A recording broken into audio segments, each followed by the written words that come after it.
Vientiane authorities have ordered a 14-day lockdown in so-called red zones of the city where the highest number of COVID-19 infections have occurred. The government officials and workers in red zones will not be allowed to go to work, while markets in these villages, including Khuadin, as well as factories, will close. The tough measures are aimed at preventing the spread of the COVID-19 in residential areas. During a meeting of the National Task Force for COVID-19 Prevention and Control last week, Deputy Prime Minister Professor Dr. Khuadin instructed city authorities to implement the lockdown in the red zones of 5 Hun Sai, Dong Palan, Nong Chan, and Ponsinuan villages in Saisita district. The extended lockdown comes after numerous infections were recorded in 5 villages.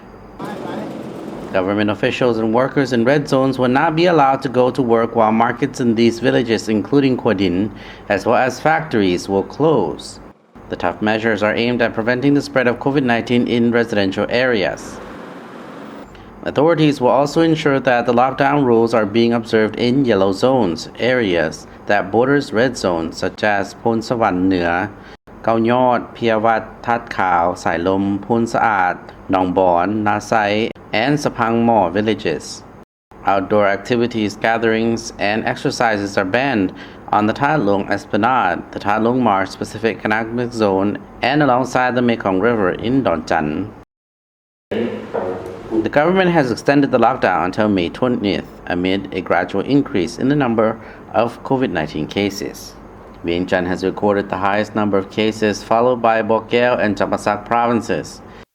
As part of efforts to contain the virus, the government and local authorities have improved travel restrictions and banned people from leaving their homes unless necessary. Health officials urge everyone who believes they have come into contact with an infected person to self-isolate for 14 days. People who need to leave their homes are advised to wear a face mask, regularly wash their hands with soap, and avoid touching their mouths and eyes.